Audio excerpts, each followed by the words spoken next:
Hey, folks, today is Tuesday, January 22nd, 2019. Coming up on Roland Martin Unfiltered, California U.S. Senator Kamala Harris declares for the presidency in 2020. Of course, one of her first stops after she made the announcement on Good Morning America, her alma mater, Howard University. Also, there was a loud tweeting and talking about the Reverend Dr. Martin Luther King Jr. on yesterday. Of course, it was MLK Day, the federal holiday. He would have been 90, of course, but a lot of folks who have no idea what he stood for was lying yesterday on social media, and so we'll have some of those tweets. But also, the Reverend William Barber, he was speaking in Nashville, Tennessee at their MLK event. And let's just say he had some very clear and tough words for politicians sitting on the stage, such as the governor of Tennessee. Wait until you hear what he had to say. And also, of course, the National Rifle Association, I don't know what the hell they were thinking, trying to get in on King Day. And even white supremacist Steve King of Iowa was lying his ass off on yesterday as well. We got it all for you. In Colorado, a state legislator thinks that whites were lynched at an equal rate as blacks during Reconstruction. That child ain't got no clue about American history. We'll set her straight. Also, the Oscar nominations are announced today in Los Angeles. Huge day for Spike Lee and Black Panther, as well as Beale Street and Barry Jenkins. We'll break it all down with the head of the African American Film Critics Association, Gil Robertson. And of course, we've got three crazy white people stories, two with white girls painting their face black, and one where a man draws a gun on some black teenagers in Miami. It does not go well for any of these white folks. Also, black farmers across the country are experiencing discrimination, not from suppliers like in the TV series Queen Sugar, but from the United States Department of Agriculture. The same old, same old. The founder of the National Black Farmer Association, John Boyd, will be here to explain. Folks, it's time to bring the funk on Roland Martin Unfiltered. Let's go.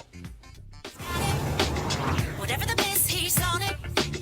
Whatever it is, he's got the scoop, the fact, the fine.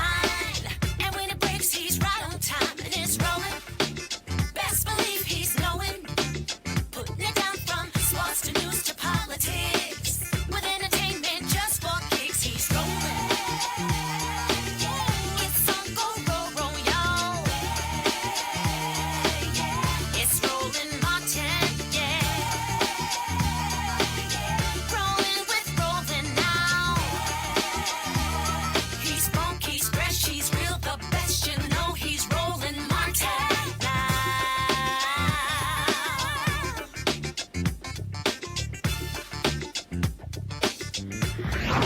Martin.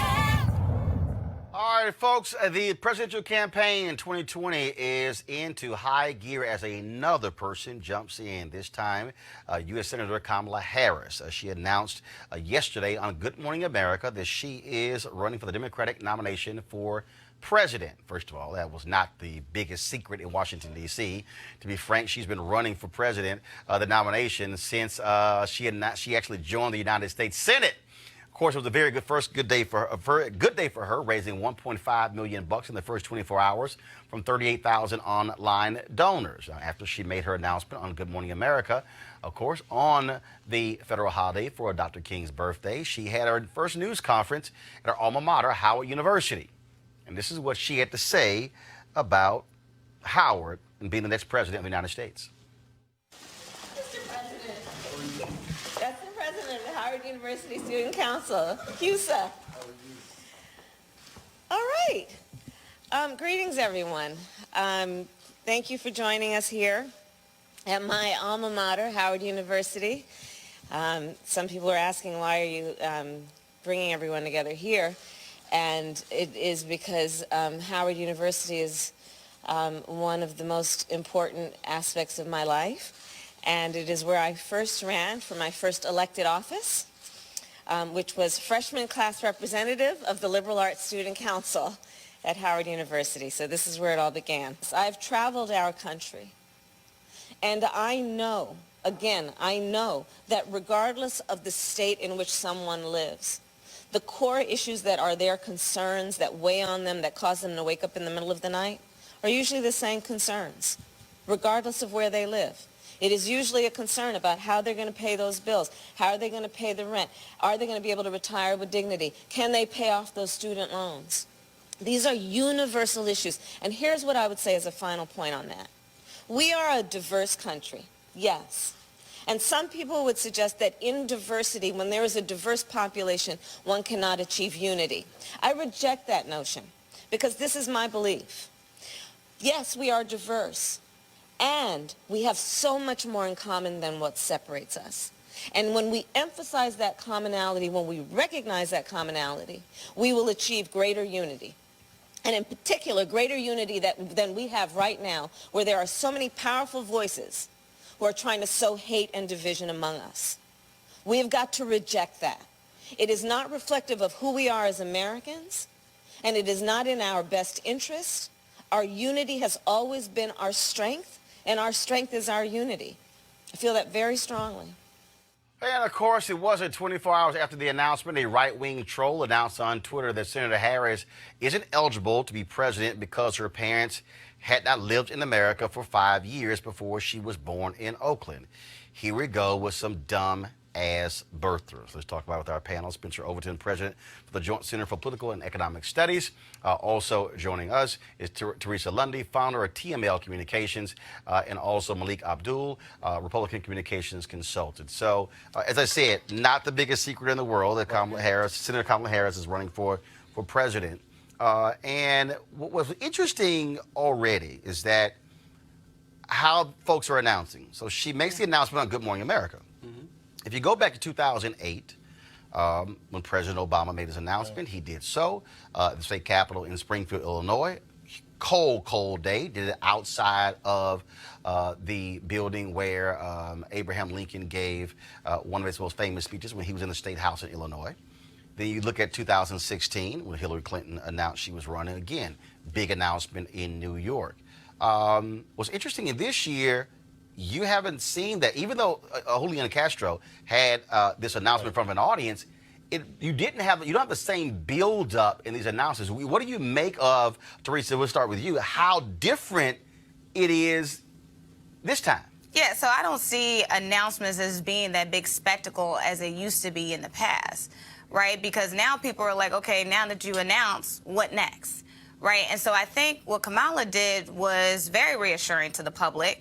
We all know that when you're on any national media network and you're able to have that sit down, you're able to reach millions of people in that one 3-minute segment. And so what I think she did is something that if everybody else had the opportunity, they need to sit down on a one-on-one. Well, no, but what's her name? Tulsi Gabbard. She announced on Van Jones' show. Kirsten Gillibrand announced on Stephen Colbert. And so, but still was quite. I find it interesting, Malik, when you think about these announcements. Normally, what happens is there's this huge roll-up to it. You have all of your cable outlets, other people out there in terms of, and then there's all of the different focus as a major speech that you announce. Again, it's interesting seeing how folks are not actually doing that. Yeah, I think part of it is when you look at the bigger speeches, I think part of it is what we have now is the media. I think the candidates are going to really utilize social media. So if you think of the late night shows that some of the candidates have made their announcements, even through social media, talk about Elizabeth Warren in her kitchen. I think Beto. No, not. Now, she announced the exploratory committee, so she hasn't actually announced that she's running for president. But those type of things, I think these are designed to create social media moments that Hillary Clinton announcement or Barack Obama's announcement in, was it Springfield? Yeah, it was Springfield. Yeah, in Springfield on that cold day, they're not built for those type of purposes. And so I wonder, even as they move on into their candidacy, to the extent that these, campaigns will be big public relations, not necessarily substantive. Now, I do think that with Kamala's case, I find the juxtaposition between her announcement on Good Morning America and then turning around and go to Howard interesting. I probably would have made the announcement at Howard. It would have struck home probably a little harder for me if she had made that announcement initially at Howard and then go to Good Morning Spencer. America. Well, I don't know many presidential candidates who've done the first big press piece at an HBCU, right? And I think that Why there's not? something to be said for that. There's a strategy here in terms of recognizing the base and acknowledging it, as opposed to running away from race and blackness, embracing it in terms of Howard, reminding folks, the fact she did it on MLK Day, the fact that her first big event will be in South Carolina, which is one of the early primary states. It has a large black population. This notion of embracing the base, I think, is important. I do believe that, to Malik's point, I think social media has also changed that game in that it used to be where it was all about the big event, the big build-up. You picked the right day. You packed it in with 10,000 supporters, and you had folks with signs and all of those sort of stuff along those lines, because it was all about how much free and earned media can you get. Right. Whereas now, at the end of the day, look, you have some candidates who say, I can make the announcement this way and still drive my stuff. Right. Social media, 38,000 people already donating in the first 24 hours. That is what's interesting. Let's just talk about, but also her as a candidate. You already saw last week in the New York Times, Progressive attacking her and her record as a prosecutor. And then you have, you already see that. Obviously, they're African Americans. I've already seen talking about, oh, no, you can't have that. What's interesting about that is that, remember, you've always had for years that if you were a prosecutor, you had to be tough on crime. And so is she now walking into a situation where the buildup of a career that positions you for higher office actually now can be held against you because the base, to your point, Spencer, is at a different place than it used to be? That's a possibility. I mean, recognize, though, she's like the DA in terms of San Francisco, right? This isn't like the DA in Waco, Texas, right? This is the DA in San Francisco. She did a lot of things in terms of being smart on crime. I definitely acknowledge the tension between DAs and black folks, but I would say that she's not kind of a standard DA. I would also say that, you know, I think there are a lot of white progressive folks who would say, let's try to separate you from your base in terms of black folks by playing this up. This is something they did in terms of Cory Booker, in terms of trying to say, hey, Bernie is over here on issues.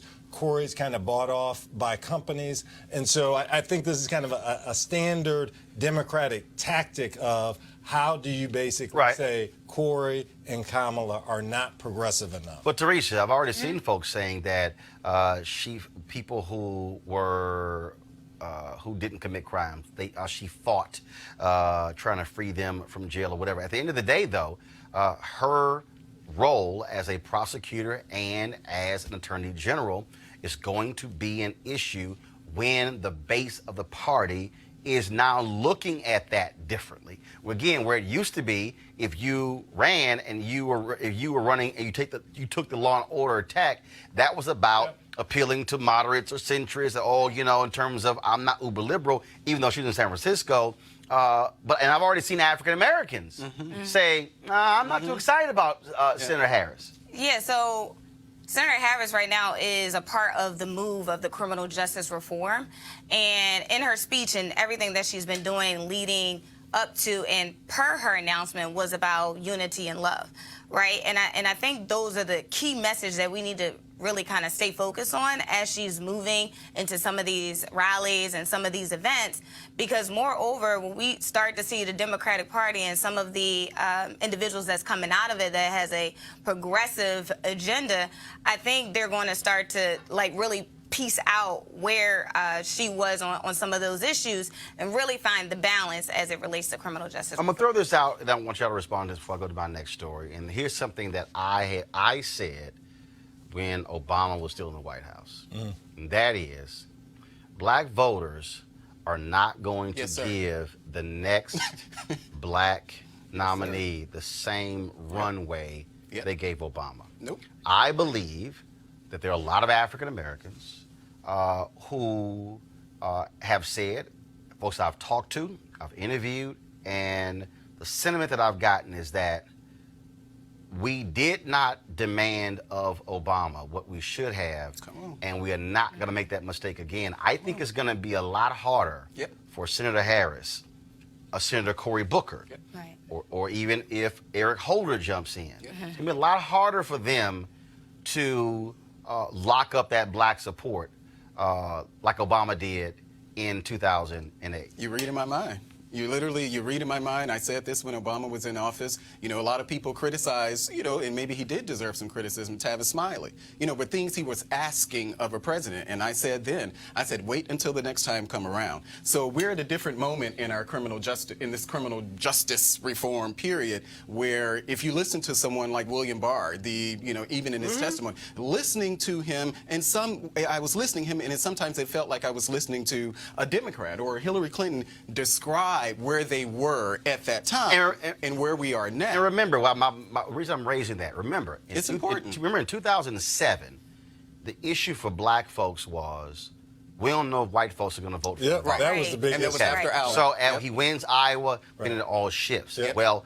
now that's happened, again, not as excited. And if you disagree with me, that's fine. The sentiment, again, what I have been sensing and hearing and reading is, you're going to have to put forth an agenda that is specific to African Americans. Right. That's not this general thing. President of all Americans. If Obama kept talking about rising tide lifts all boats, Yep. I've been getting the sense black people are saying, no. What's your black specific agenda? Right. And then we'll get to everybody else. Spencer, your thoughts on that? The fact that she came out at Howard, the fact that she is running toward black folks. Now, I would agree that, you got to have some policy prescriptions along with it, right? But this is different. You wouldn't have seen President Obama. But first of all, he didn't go to Howard. So, and so, I mean, obviously that's different. Obviously that's different. But again, Teresa, I think I'm telling you, all I'm saying is, Senator Harris. Yep. It's just like I'll tell the story. Like, for instance, when she got to the United States Senate, come on, we kept trying to get her on News One Now, and it was like, okay, so she's doing other shows, and she was doing Rachel Maddow, and she was doing Chris Hayes, the rest of this show, and then finally she did an interview with Ari Melber, and I called up Tyrone Gale, God rest his soul. I said, Tyrone, I said, enough of this bullshit. Right. I said, bruh, I said, she going on Ari's show? I said, when's she gonna come talk to the only black show? And this actually happened. He said, all right, bro, but there's a lot of shows we haven't done. I said, but there's only one black show in America. Right.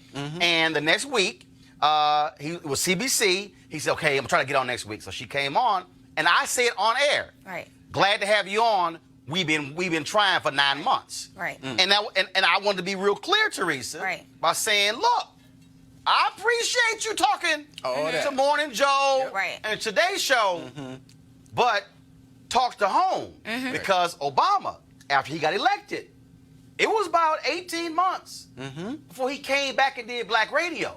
Tom Joyner. I remember because I sent the email to Valerie Jarrett saying, hey, where is it? Y'all need to come talk to black people. And when he came on Joyner the next week, he apologized to Tom for not doing it. All I'm saying is, if you're Harris and Booker, you can't do what he did in 08. Go ahead, Teresa. Yeah, you can't neglect African Americans, but then require us to show up when it's time, for you to get that primary vote. And so what I think, part of the strategy that I know some consultants do in this industry, some of them aren't African American, let's just be honest, that are guiding some of these candidates. And they're saying, look, we need to put you on the biggest platform fast and quick. But we forget the smaller media outlets who actually gave you a boost, who actually gave you a voice. And so waiting, I'm not in agreement for 9 months and 18 months out of there. To do that. Your point is right. But it's just, I just want, because, and again, just last point here, again, to just show your point. In 2016, what did Trump do? We know that Jared Kushner later said it. They said, we're going to avoid national media. They went to Sinclair. Yep. Sure did. Sinclair Broadcasting. Local stations. You're right. They did. And did all those interviews on those local stations. I'm just saying. It ain't gonna be as easy. It's not just her. I'm telling you. It's not just her. Because Senator Bernie Sanders. Yeah, not just one. For everybody watching, I got receipts. It ain't just. I got receipts. Yeah. I got receipts. And see, to somebody watching, I need y'all to understand. You have a hater who will say, oh, you mad because you didn't get the interview. No, it's talking to the audience. Right. Right. Senator Bernie Sanders, for 6 months, when he announced going through January and February, we tried constantly to get him to do Tom Joyner Morning Show. 6 months we tried. Couldn't do it. Yeah, he talked to Killer Mike. Yeah, Cornel West. Yeah, he sat and had an interview with everybody they put on their website. We kept saying, when are you going to come on Tom Joyner? Wouldn't do it. He kept focusing on Iowa, New Hampshire, Iowa, New Hampshire, Iowa, New Hampshire. And finally, come out of New Hampshire, they go South Carolina. Now all of a sudden, we exist. Say, bruh, too late. Yeah. Right. We did, with New TV One, we did a town hall with Hillary Clinton at Claflin University. I think remember it was in that. October I remember. of 2015.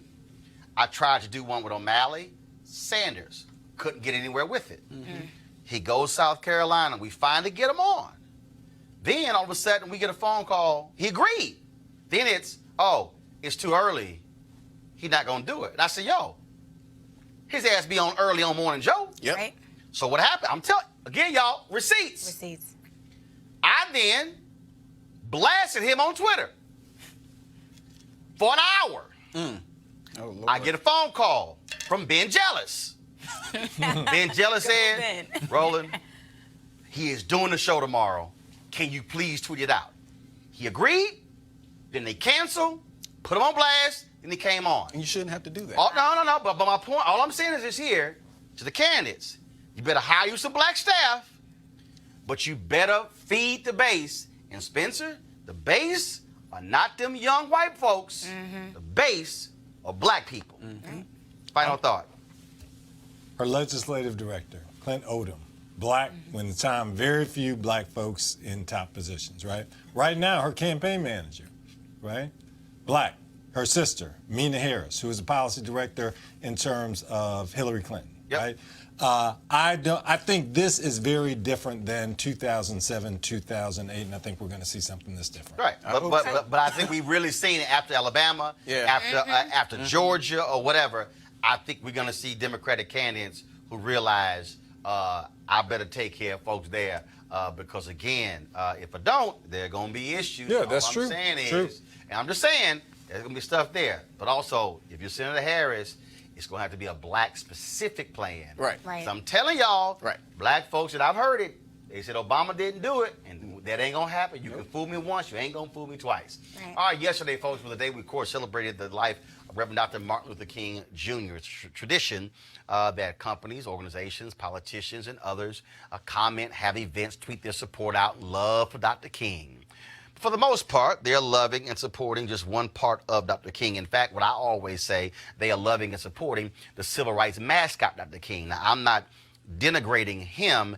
I'm talking about how America now looks at him. In fact, let me tell y'all this, just in case y'all did not know. I was going to use this in my speech yesterday in San Jose, just so I can put in perspective for folks about Dr. King. In August of 1966, this is a year after the Voting Rights Act, Dr. King had a 33% approval rate in the Gallup poll. 63% of Americans opposed Dr. King. August of 2011, the Gallup poll, 94% supported Dr. King. 4% disapproved of Dr. King. If you go to 67, 68, massive numbers of people did not like Dr. King. A lot of black folks, because he dared oppose the Vietnam War, also disapprove of Dr. King, including folks who he worked with and marched with. Why am I saying all of that?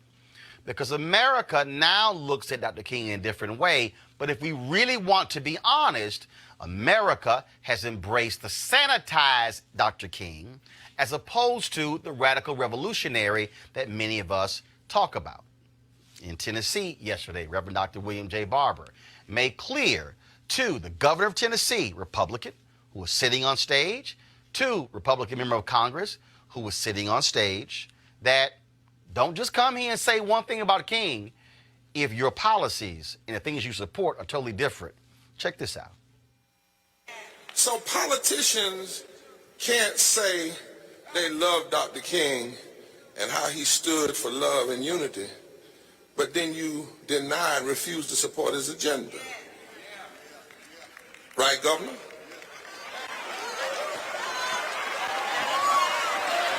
I mean, since you came, right, Congressman? So, let me show you what I mean, Governor. Dr. King would not have been for a wall. And the hurting, how many of y'all are not against a wall? Everybody here that's not against the wall, politicians, everybody, and will tell Donald Trump, you don't need to be building a wall to separate people. We need to be spending money to give people health care. Stand on your feet. Now, anybody that doesn't stand on your feet, you get the seat. Wait a minute. How many folk in here believe, like Dr. King, that everybody ought to have what Teddy Roosevelt, a Republican, asked for 100 years ago, and that's health care for every citizen? Everybody believes that. Stand up. Now, if you can't stand up for that, then don't say you love Dr. King.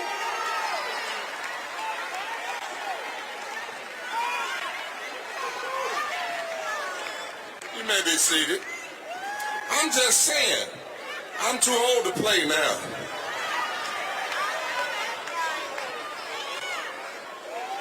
And preachers, don't just think I'm talking to politicians. Just because you can talk about it from the pulpit, but then I'm going to say it like I feel it. They can find you for your pastor's anniversary, but they can't find you in the street with these students and these other folk fighting for injustice. If you are a preacher of the gospel and you are asking your people to tithe, but you are not fighting for them to have a living wage, you are lying. That's what I'm saying. Go, Fred. Yes. That's what I'm saying. All right, so first, to let y'all know, so they right now, Reverend Barber's people are uploading that full speech to me. We're going to live stream tomorrow the full speech that he gave at MLK. They want to go to my panel here. This is, before I go to y'all, so also y'all, Vice President Mike Pence, you know, he said some stupid stuff on Face the Nation on Sunday, trying to link King and Trump and the damn wall. Press play.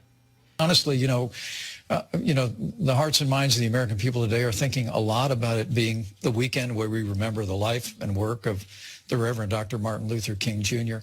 One of my favorite quotes from Dr. King was, "Now is the time to make real the promises of democracy." You think of how he changed America. He inspired us to change through the legislative process to become a more perfect union. That's exactly what President Trump is calling on the Congress to do. Come to the table in a spirit of good faith. We'll secure our border. We'll reopen the government. And we'll move our nation forward, as the President said yesterday, to even a broader discussion about immigration reform in the months ahead. One word, 8 letters, bullshit. This is what Martin Luther King III had to say in response to Vice President Mike Pence. Whenever I get to this period, it always is reflective. This year is probably more reflective than ever. Because I wonder what my father would be thinking and ask. Especially since we have an administration and administrators. And Rev said, the Vice President, I forget exactly what you said, Rev, but the Vice President attempted to compare the President to Martin Luther King Jr. Now, Martin Luther King Jr. was a bridge builder, not a wall builder.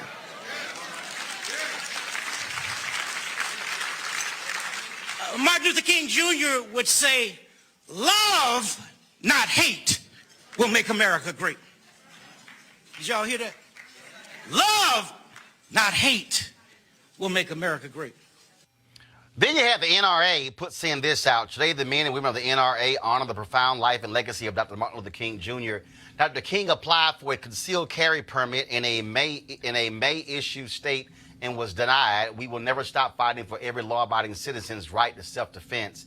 Hashtag MLK Day. Of course, those assholes never also admitted that he later renounced that and said that was a mistake, but I guess that's a fact. But now we got to deal with this white supremacist. Check out what this fool, Steve King of Iowa, the man who got slapped down 424-1 by the House, has been stripped of all of his committees by Republicans. This is what this fool tweeted. Dr. Martin Luther King Jr. gave his all for all. What the hell is that? I have long agreed with his speeches and writings. Oh, my God. Today, I think of this MLK quote, "Our lives begin to end the day we become silent about things that matter. Maybe renew ourselves in his teaching so that he can RIP." Boy, go and sit your ass down somewhere. Let me just go to our panel here. The reason I like what Dr. Barber did, and I've done the exact same thing, is it really does tick me off. I can't stand when people try to pimp Dr. King, try to pimp the King holiday. Pence tried to play the pimp game. NRA tried to pimp the day. Steve King tried to pimp the day as well.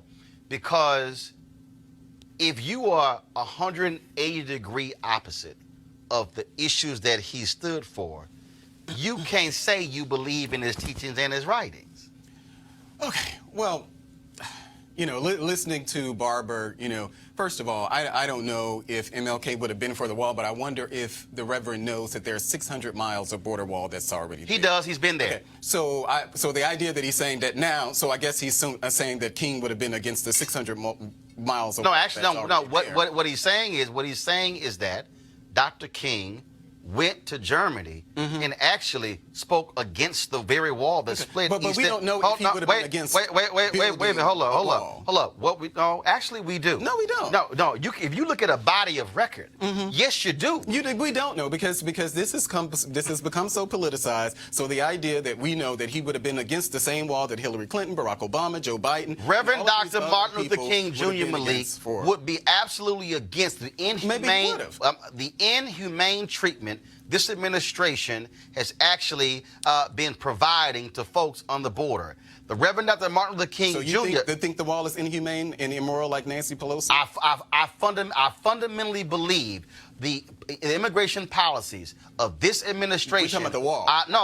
No. I'm expanding the conversation. The immigration policies of this administration are indeed humane. I'm expanding it. I'm going beyond the wall. I'm talking about the treatment of Haitians, shithole countries. I'm talking about saying, wait. We're talking about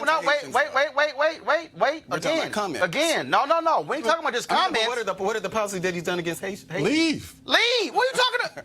Oh, gosh. Okay. Hold up. Stop. Are you denying? Hold up.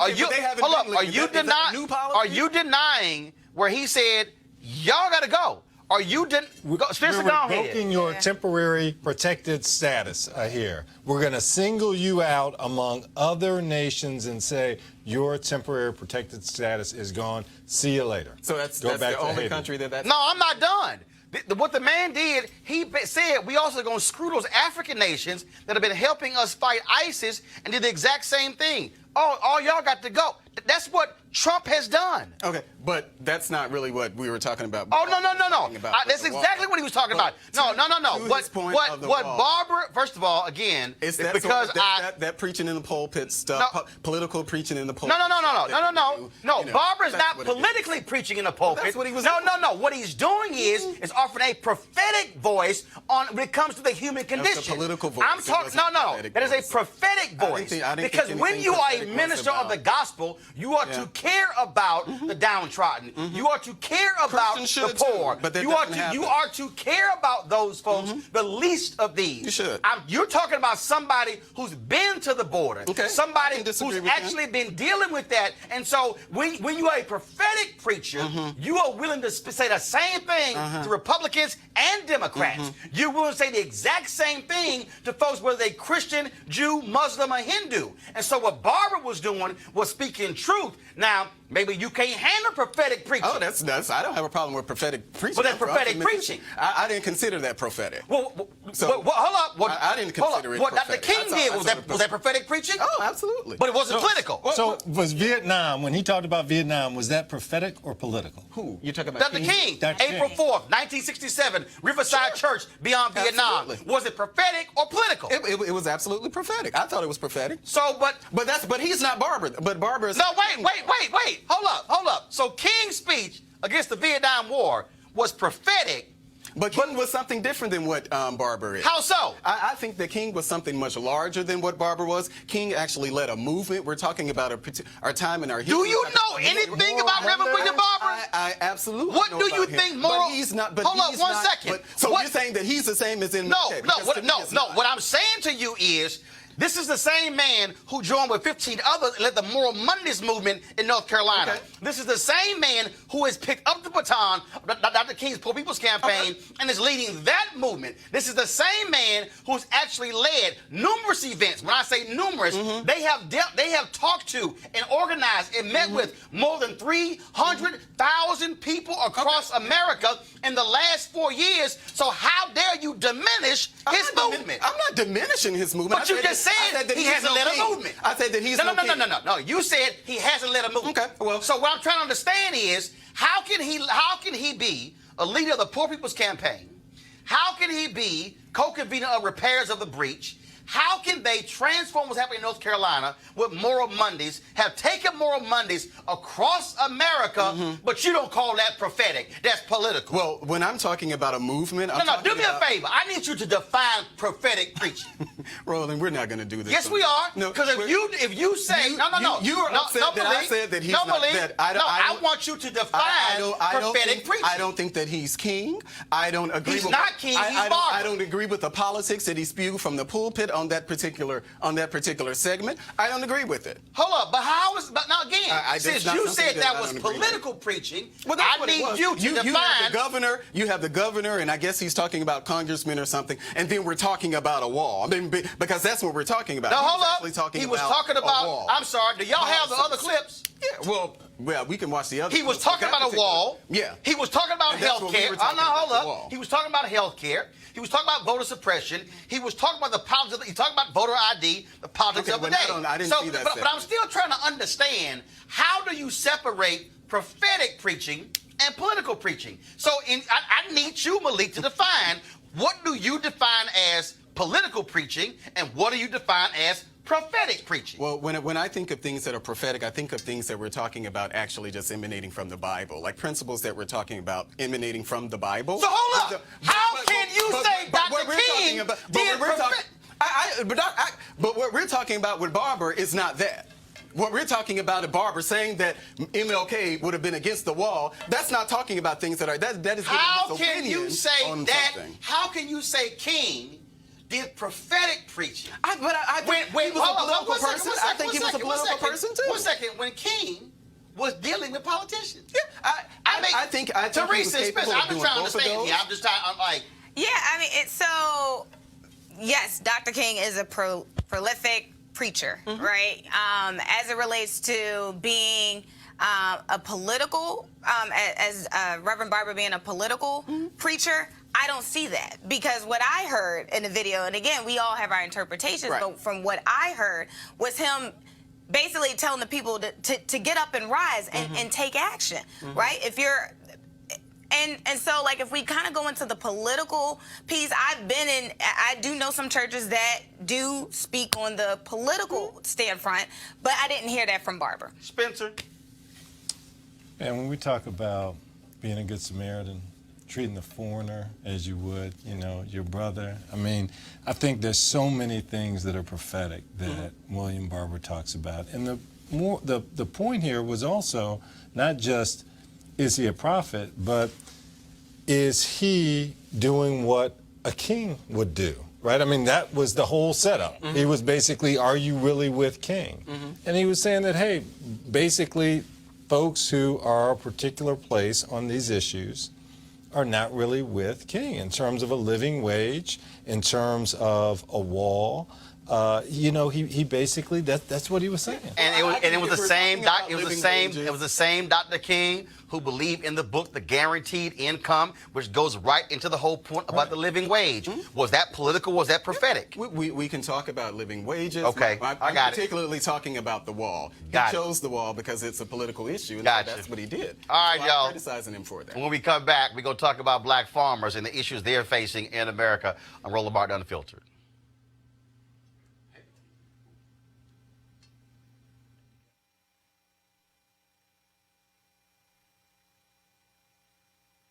Our HBCU, y'all don't have it? Okay, fine, I'll come back to it. All right, folks, let's talk about the folks at D Herbs, one of our partners here on Roland Martin Unfiltered. Of course, many of us are focused on a healthier you in 2019.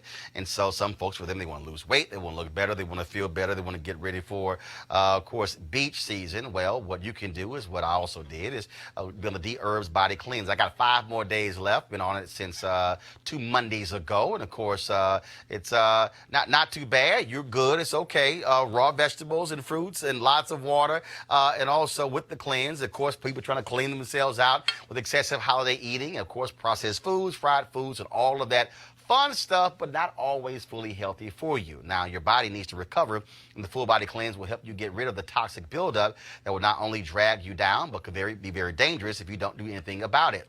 If you want to feel better and stop dragging around and have more energy, go ahead and do the full body cleanse from D Herbs. Now, all you got to do is go to dherbs.com right now and use the promo code ROLAND for a discount at checkout. That's the letter D for dherbs.com. You can call 866-4DHERBS, 866-4DHERBS. And again, don't forget to use the promo code rolling. Now, of course, I'll tell you on next Monday in terms of how many pounds I've lost, and also what's the next phase after I finish the D-Herb cleanse. I know the 20-day cleanse, they have a total of 27, so there are others you can do, but I'm doing one that's 20-day, and so go to dherbs.com.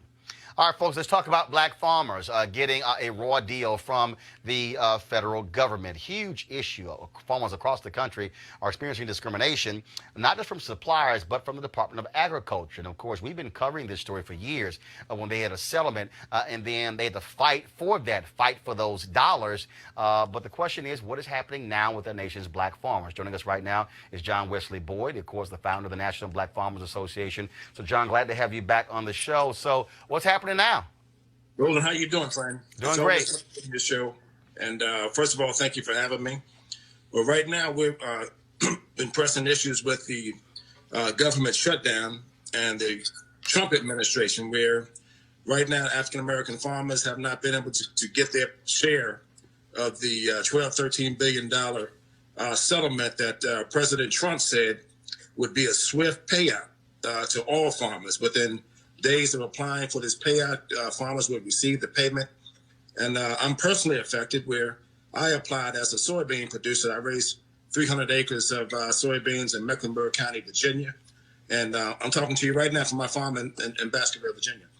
And this administration still hasn't sent me my own personal check for about $15,000, where I was eligible. I'm a soybean producer. I qualify. I met all the qualifications. I used a grain drill, et cetera, et cetera. And now the government has shut down, and these farmers have not been able to receive their payment. And it's over a wall that you've been talking about, on your show. And quite frankly, a wall for people like me is really meaningless, because the president talks about these persons like they have some rare disease or something. He calls them criminals and drug dealers. But Roland, these are the same people that clean his hotel rooms. These are the same people that clean his kitchens. These are the same people that work on his golf courses and resorts around the country. But the president wants to keep them out of this country. But these are the same people that are picking tomatoes. These are the same people picking onions and cucumbers and lettuce and working in the tobacco fields and cotton fields around the country. So there's a real double standard that I see from the agriculture industry and this administration, and it's affecting small-scale farmers and black farmers just like myself. And so the question is, what's next? I mean, you're at the mercy of this shutdown. I'm at the mercy of this shutdown, and right now, this is a country where Philanthropists give to all sorts of causes and stuff. But this is America, and they generally help those that are in need. African-American farmers are in need. The top 10 banks in this country haven't been receptive to lending real money to African-American farmers. The average size of a black farm, Roland, in this country is 50 acres. 50 acres. And, we've lost land at 3 times greater rate than any other race in this country. And it's time that we put back in the importance of the black culture of farming, agribusiness, land ownership. And I'm encouraging African Americans around the country to buy some land. Mm-hmm. You don't have to be a farmer, but buy some land, because God don't make no more land. It is He make a new Cadillac and Mercedes-Benz. They're coming off the line real quick. But God doesn't make any more land. So there's things that we can do as a group of people to support black farmers. And there's a lot more that this country can do to be more receptive to the very people who made, I'm going to use Trump's line, made America great. Spencer? That's right. It was black people that did that. Right.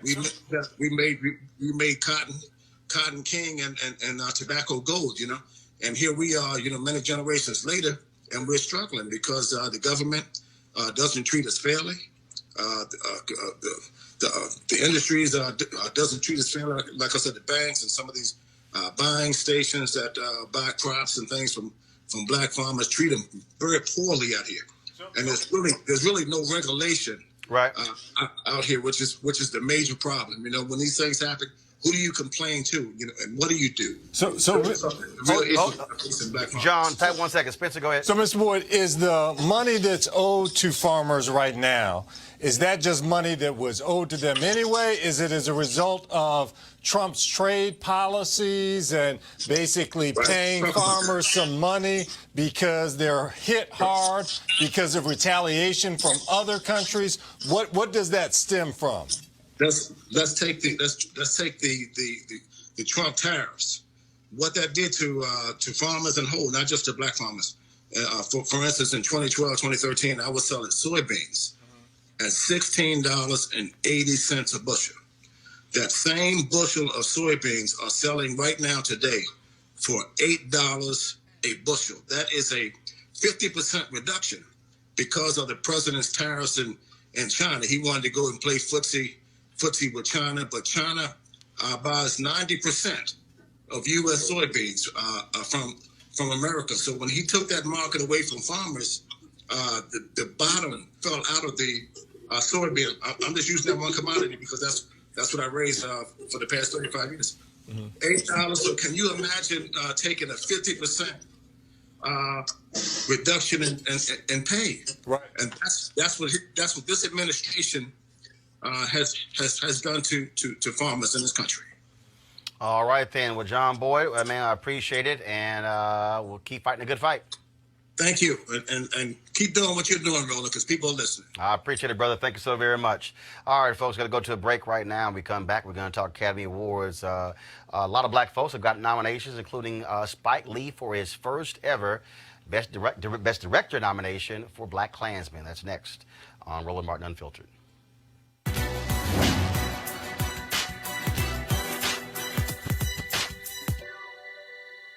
If you cannot find peace within yourself, you will never find it anywhere else.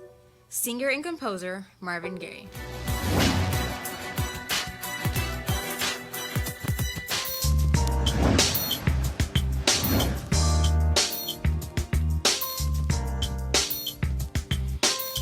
All right, folks, HBCU Giving Day University is Fayetteville State University, founded in 1867. Of course, notable graduates include Ophion Crockett, Darrell Armstrong, Marvin Lucas, and Belinda Gay. Of course, you can donate by going to uncfsu.edu. That's uncfsu.edu. All right, folks, let's talk Oscars. Nominations came out today for the Academy Awards in Los Angeles. And, of course, remember, it was just a few years ago, a couple of years ago, where Oscars So White was trending, and so they've been trying to do their best, but we still know what the deal is. But let's talk about some big nominations that came down the pipe. Spike Lee, remember last year Spike Lee was provided one of the honorary Oscars for his body of work, but this year he received his first ever nomination for Best Director for the movie Black Klansman. Now, there were Spike Lee has been nominated 2 other times, but he also got nominated this year in Best Adapted Screenplay. And so this is how Spike Lee and his wife Tanya reacted when the nominations came down this morning. The phone's blowing up.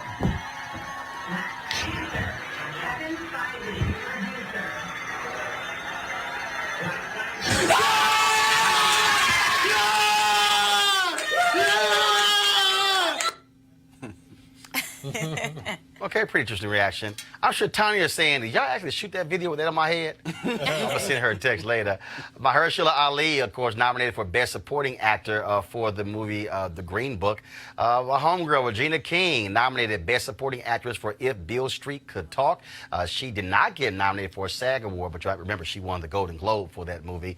Barry Jenkins, who last year won with Best Picture for Moonlight, he was nominated, and also he won an Oscar last year for a screenplay. Well, he was nominated this year for Best Adapted Screenplay for If Beale Street Could Talk. And this was the tweet that he sent out right here. I'm always overseas when nominations come out and I don't watch. Instead, my publicist slips notes under my door and I find them when I return. Much love from the Beale Street family, to Queen Regina King and my right hand, Nicholas Bertel, on the Oscar noms. Now, guys, they showed just the text there, but I got to show y'all the actual photo that he posted on his page. And so, here, you see my iPad?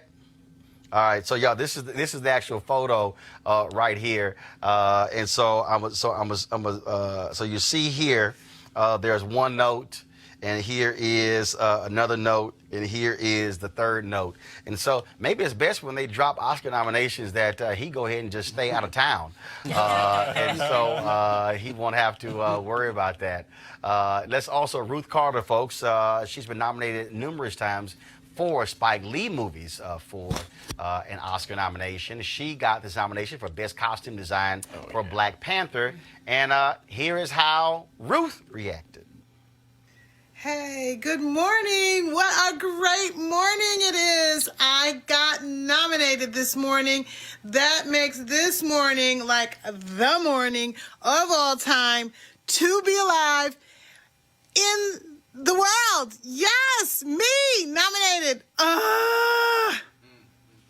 All right, so I've been chatting with Ruth and her people today, so look for her to be on Rolling Martin Unfiltered soon. Terrence Blanchard, he's done many of Spike Lee's original scores, including Malcolm X. He got nominated for Best Original Score for Black Klansman. Hannah Beachler got Best Production Design nomination for Black Panther. She is the first African-American ever nominated for Best Production Design. Also, Black Panther was nominated for Best Sound Editing, Best Sound Mixing, and also Best Picture. But Ryan Coogler, who directed the movie, wasn't nominated for Best Director. Also a nominee for Best Picture, Black Klansman, nominated, of course, directed by Spike Lee, and The Green Book, also nominated for Best Picture. Talk about interesting there. Now, let's just be clear. Y'all know how we roll. And so we talk about many of these movies. Of course, very soon, the NAACP will be dropping their nominations for their awards. We'll be, of course, presenting that as well. And so we talked about also Golden Globes, SAG Awards, and some of the others. And so it's important for us to highlight all of those. Obviously, when it comes to the Oscars, and that's a huge deal in the industry because that is considered to be the creme de la creme. Right. Here's the thing on when you talk about this idea of going back to Oscar So White. But most people who don't really understand Hollywood is that movies are in the pipelines. Mm-hmm. So you can have, so you take Oscar So White, which was 2 or 3 years ago. All right. You literally have some movies where the development is 3, 5, 10 years. Right. So when we talk about you look at those number of nominations, but the reality is, in the top categories, only 4 people of color were nominated out of the top 20 for Best Actor, Best Actress, Best Supporting, and those categories. There were no female directors who were nominated. And so when you talk about movies starring us, directed by us, written by us, that's also a pipeline issue. And so part of that was about how do you get more of those movies in the pipelines. And the same thing, even though Rich Crazy Asians did not get nominated, again, I think because of the success of that film, you're going to be seeing more of those films that star Asians as well. Just your thoughts on the roundup there of the nominations. Hey, first of all, I'm still on the Wakanda high from last year. I don't know when I'll get off of it. I can't wait to go back and wear my dashiki, go back to the theater. Now, why don't you wear it on the show? Hold on, let's see if you got the courage to wear it on the show, like Greg Carr does. Next week. All right. Next week. All right. I'll be on the show. Come here with your Republican bow tie. No, hell no. I don't want no Kente cloth bow tie. I want to see Malik walk his ass on this show. I want to see Malik bring his ass on this show in a dashiki. That's what I want to see. Republicans gonna stop returning every phone call he got. But I just want to say real quickly though, these are I really do get excited when black people, when we are going places where they tell us that we can't go. So whether we're, I don't watch awards, I really don't follow them, but whenever we're winning, I think for me, if one of us is winning, all of us are winning. So I'm always going to be excited to see, whether it's award shows or running for office or whatever, I'm going to always be excited to see that. Yeah, I want to see more participation regarding like the social status of kind of like I always see the negative, like when 4 people are being chosen, but we neglect to forget about a woman director. Yeah. So for me, I love seeing the directors and the writers. Me personally, those are the ones I'm always having my eye on because those are the ones really like the thought process behind the entire narrative, right? And then actually bringing that vision to light. So when I don't see us reflected, or actually bring it up in the awards, I definitely get disappointed. And now I'm like, I kind of go back to the speeches of Viola Davis where she stood her ground and said, look, we need to be more so a part of the conversation. Right. We need to be more so at the table. And, but when I see that, it kind of makes me reflect to that. So Spike Lee, overdue. I mean, you think about movies that have stood the test of time, like Do the Right Thing, The Issues Today. Spike Lee. 3 of his movies. Malcolm X. 3 of his movies are in I think it's the Library of Congress or the National Film Registry. It's one of those. But go ahead. But to your point. Yeah, just fine work. Regina King, outstanding performance here in terms of nuance with regard to Beale Street. So excited about that prospect. And finally, for all these people who are making decisions about where they're going to go to school, I really want to point out Ruth Carter, Hampton University, a lot of illustrious alumni from Hampton University, Ruth Carter in terms of Black Panther costumes. Well, one of the things that I am, and so folks, as we're talking, the reason I'm actually going over Spike Lee's Instagram page, because I wanted to find, because when he was on Capitol Hill, he posted a photo that I wanted to show y'all that he was talking about. But one of the things that I think is important, what I like about this is also you saw the variety. So when you talk about production design, sound mixing, that's important because those are jobs. Right. Yeah. And and I've done a lot of a lot of interviews with black talent, but also directors. And it's important for us to let people understand. And David Talbert talked about this when I did one of the screenings for Almost Christmas, that those are jobs. And so we can't be locked out of those jobs too. A lot of people get so consumed by what happens in the front of the camera.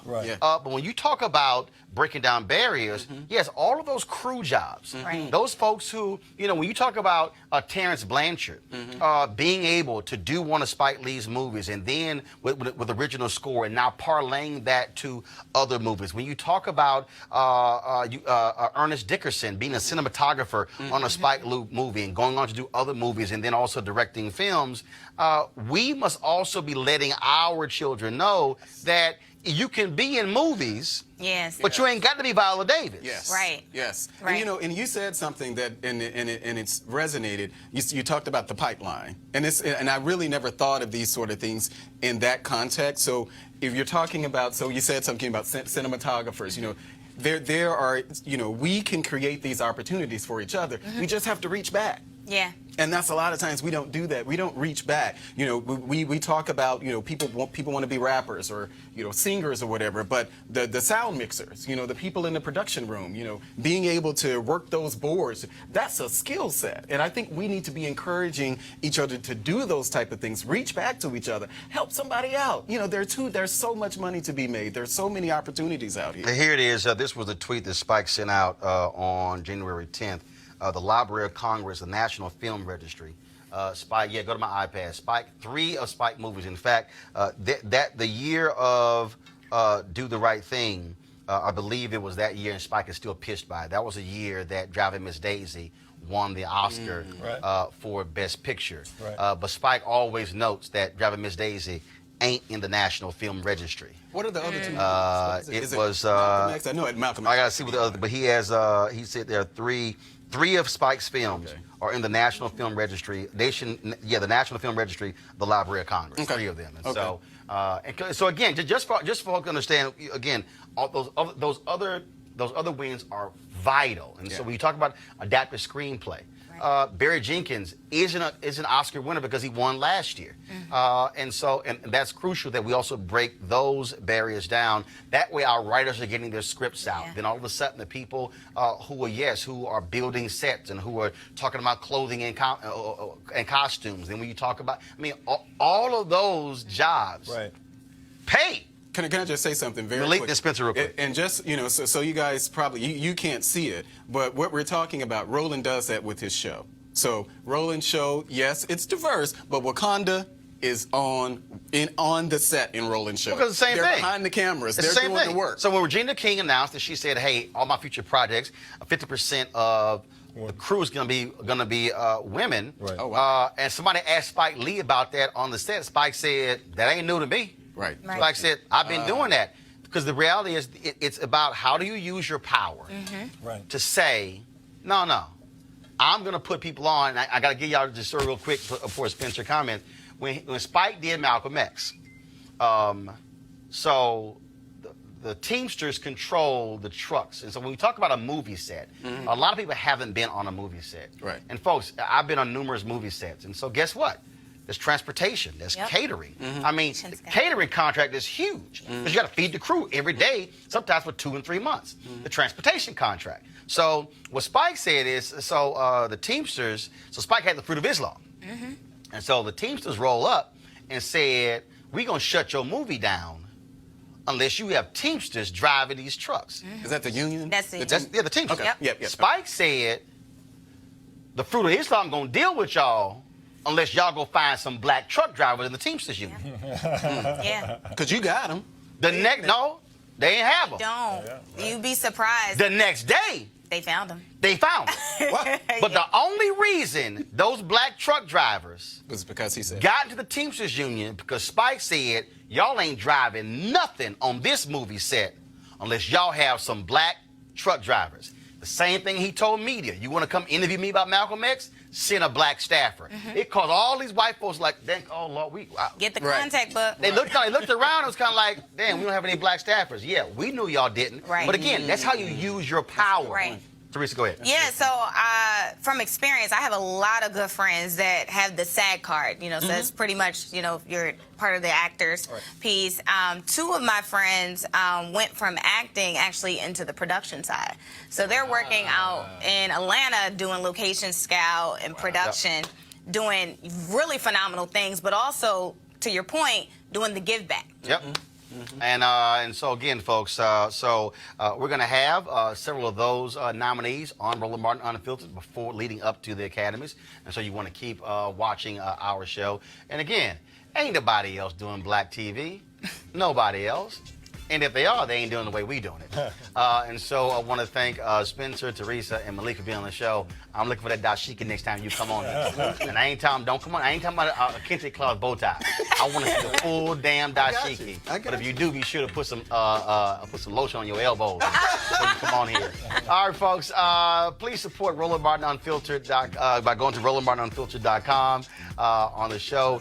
It's important that you do. I want to thank all of you also this weekend who looked at our live stream. We had some amazing interviews. And again, this is one of the reasons why I keep saying why it's important for you to support this show with your dollars, because it allows us to tell the stories that other folks will not tell. And so over this weekend and yesterday, you saw 1 hour interviews with the likes of Labor Leader Bill Lucy, Clarence Jones, Dr. King's attorney. We also live streamed Juanita Abernathy, the widow of Reverend Ralph David Abernathy, Reverend C.T. Vivian, Reverend Jesse Jackson Sr., Ambassador Andrew Young, Zernoda Clayton, Congressman John Lewis, Congresswoman Eleanor Holmes Norton, Claiborne Carson, who leads the King Research Institute at Stanford University, and also we talked to, again, it was just amazing to listen to all of those stories, and also Dorothy Cotton, who was the only woman who was in the inner circle of Dr. King, plus Bernice King and Martin Luther King III. Now, coming up next on Roland Martin Unfiltered, we're going to end our broadcast, but then we're about to live stream this interview, the Reverend Dr. James Lawson. Now, I need all of y'all to listen to me. Kill the music. I need y'all to hear me fully. Every single one of you needs to watch this interview. First of all, Reverend Lawson is 90 years old. Reverend James Lawson led the Nashville movement during the Civil Rights Movement. Many of the civil rights workers who went to the SCLC, he trained in the Nashville movement. Reverend Lawson was working in Memphis when the sanitation workers went on strike. He was the one who made the call. If the union told him to do so, he called Dr. King to invite him to Memphis. The reason I want you to listen to this interview, because this brother breaks down organizing and mobilizing. You need to listen to this. He might be 90, but what he has to say in this interview applies to 2019 in every way possible. The jewels that he is dropping in this interview are amazing. Now, I've been reading stuff and I always want to interview. He is not a name you commonly hear. And in the interview, he's going to tell you what his role was. And he said, look, I got no problem being behind the scenes. That's what my role is. But I always wanted to do the interview with him. So let me just tell y'all real quick what happened. We went to L.A. in October of 2017. We interviewed Dr. Lawson. Phenomenal interview. And he didn't want to do it. We took it back. It was supposed to be for an MLK special for TV One. Y'all, we brought Henry right now is about to throw up because he was so angry when this happened. The folks at TV One never ingested the interview, which means they never saved it. It got completely wiped out. Now, y'all got to understand. I am scared to death anytime you're dealing with an older black person who you interview because, again, no day is promised. The interview was lost, y'all. The whole interview. I was livid. So I was doing these interviews with Be Woke Vote, and we were shooting that for 3 days, and I knocked out my stuff in the first day and a half. And then I was talking to somebody about Dr. James Lawson, and I said, well, what the hell? I should just call Dr. Lawson right now. And it took some convincing, but he agreed to come down the next day. When he was done with this interview, the whole crew, 30 people on the set, were just completely quiet. And they were just in complete awe of what this brother had to say. Y'all gonna see what I'm talking about. And so you want you to keep watching, but that's why supporting this show makes interviews like this possible. So that's coming up next right here in Roland Martin Unfiltered. So I want you to go to RolandMartinUnfiltered.com, join our Bring the Funk fan club, use the Cash app. You can utilize Square, you can utilize PayPal, but your dollars makes these interviews possible. And so, we're about to end this show, but again, as soon as we finish here, that interview with Reverend Dr. James Lawson coming up next, it is going to blow you away, I guarantee it. All right, folks, I'll see you guys tomorrow. Power!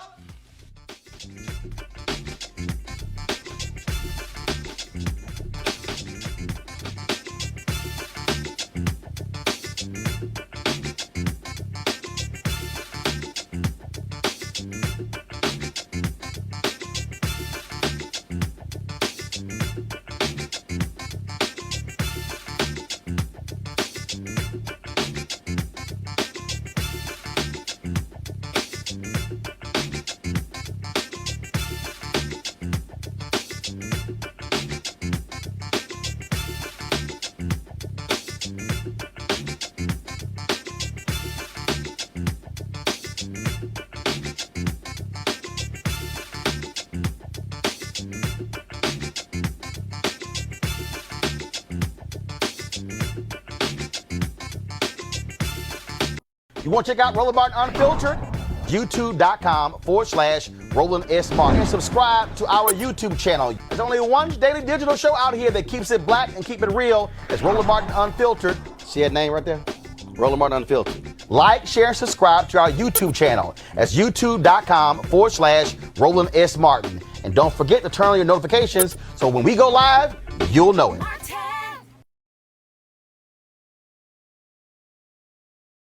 You want to support Roland Martin Unfiltered? Be sure to join our Bring the Funk fan club. Every dollar that you give to us supports our daily digital show. There's only one daily digital show out here that keeps it black and keep it real. It's Roland Martin Unfiltered. Support the Roland Martin Unfiltered daily digital show by going to RolandMartinUnfiltered.com. Our goal is to get 20,000 of our fans contributing $50 each for the whole year. You can make this possible. RolandMartinUnfiltered.com.